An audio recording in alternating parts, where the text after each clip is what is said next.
sudah selesai. Besok akan diadakan acara pembubaran timnas.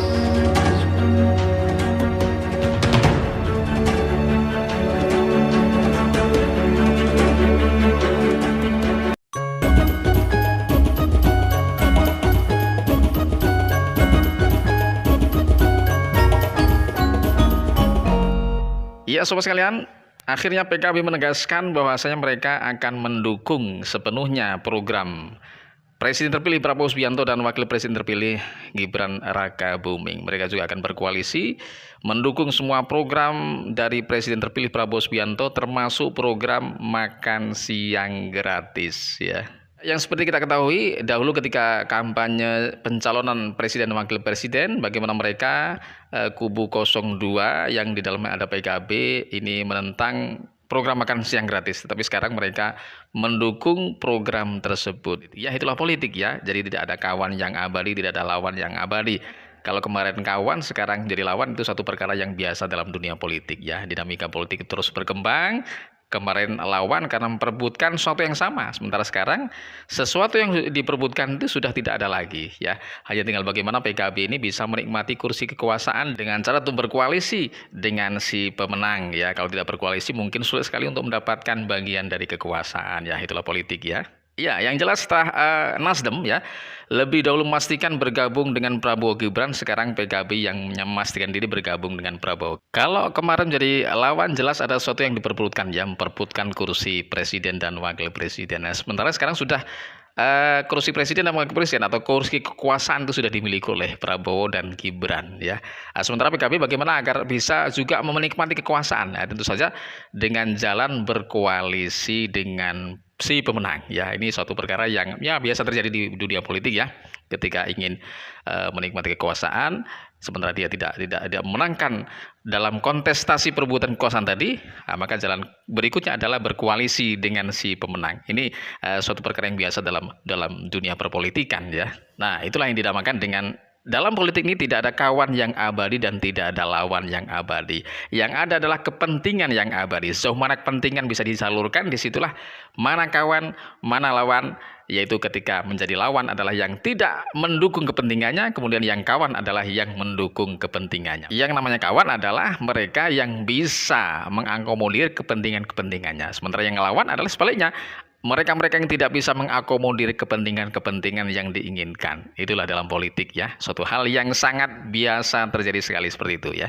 Kalau dalam kontestasi pemilihan presiden dan wakil presiden beberapa bulan yang lalu, jelas antara PKB dan Gerindra ini berseberangan karena mereka memperebutkan suatu perkara yang sama ya. Sementara sekarang ini mereka sudah tidak ada lagi perkara yang diperebutkan. Kita tunggu nanti bagaimana sikap PDIP ya dan partai koalisinya, apakah mereka tetap berada di jalur oposisi atau mereka juga akan segera bergabung mendukung partai pemenang dengan berkoalisi dengan Koalisi Indonesia Maju plus ya. Ini kita tunggu bersama nih bagaimana nanti keputusan yang diambil oleh Ibu Megawati ya untuk langkah kedepannya ya. Ya, jika nanti PDIP juga berkoalisi, maka Indonesia ini menjadi sebuah negara yang tidak ada partai oposan ya, tidak ada partai oposisi ya. Ya, ketika parlemen Indonesia tidak ada partai oposisi, ya ini mungkin akan mengurangi bumbu-bumbu demokrasi di Indonesia ya. Ini sebagaimana disampaikan bahwasanya indeks demokrasi Indonesia ini mengalami penurunan atau menjadi negara yang dengan indeks demokrasi terendah di antara negara-negara lain ya. Ini ditambah dengan sistem parlementer Indonesia ini yang sekarang apabila nanti PDIP bergabung dengan partai koalisi, maka sudah tidak ada sama sekali partai oposisi yang nanti akan mengontrol jalannya pemerintahan ya. Ini tentu saja akan menjadikan Indonesia sebagai negara yang indeks demokrasinya mungkin akan semakin turun lagi di level yang lebih bawah lagi dibandingkan dengan yang kemarin ya.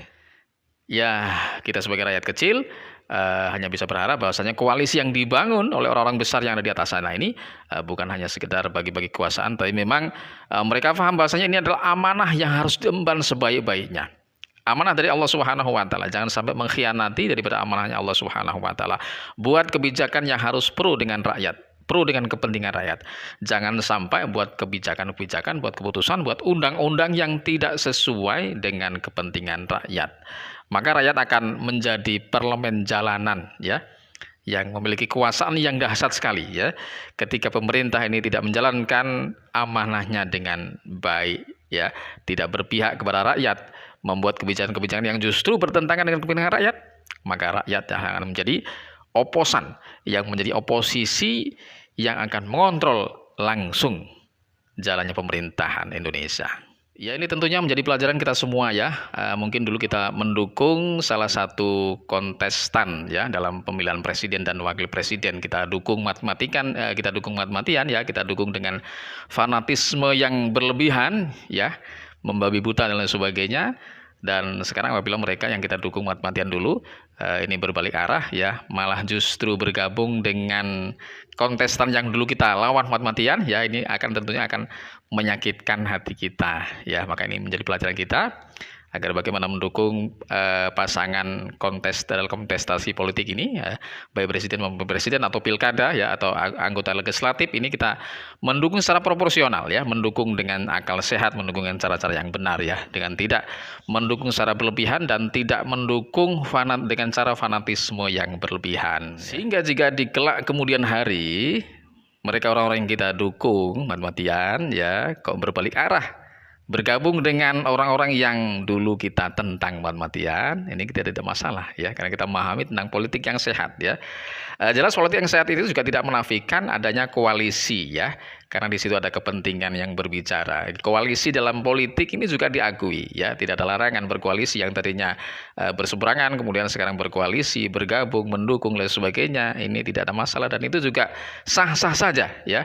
Ini menjadikan pendidikan politik untuk kita ya, pendidikan politik yang sehat, pendidikan politik mendukung dengan cara yang benar ya, dengan sesuatu yang tentu saja dengan cara dewasa ya, dengan cara pendidikan politik yang benar.